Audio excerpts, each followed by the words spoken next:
In today's video, I'm going to teach you how to add a garnishment order in Gusto. To get started, sign in to your Gusto admin account. Make sure you're using an account with the right level of access, since garnishment settings are managed at the employee level and usually require admin permissions. Once you're in, take a moment to confirm you're in the correct company account if you manage more than one. Next, go to the left sidebar and click People. This is where you'll find your full employee list and access each employee's profile.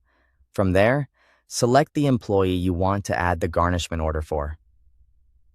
Be careful to choose the correct person, since garnishment deductions are tied to that specific employee record and will affect future payroll processing. After opening the employee's profile, click the Pay tab. This section contains the employee's compensation details, payroll settings, and any deductions that are currently active. In the Deduction section, click Add Deduction to begin creating the new garnishment entry. When prompted to choose a deduction type, select Garnishment.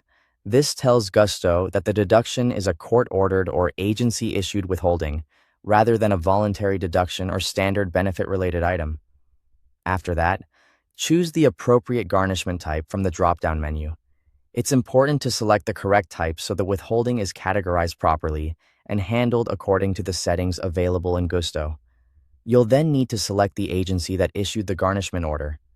Make sure this matches the official paperwork, since the receiving agency information is part of what helps ensure the deduction is routed correctly. Next, enter the required garnishment details. This typically includes the CSE case number or another required case number depending on the order, along with the total amount to withhold.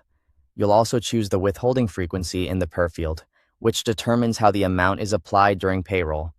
If the order requires it, set the max paycheck percentage as well. This can help ensure the withholding does not exceed the allowed amount from any one paycheck. Before finishing, carefully review all of the garnishment details you entered. Check the garnishment type, agency, case number, amount, frequency, and any percentage limits for accuracy. Once everything looks correct, click Save. After it's saved, Gusto will automatically withhold and remit the garnishment during eligible payroll runs based on the settings you entered.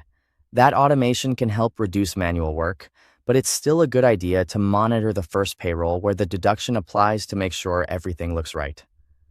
Thanks for watching.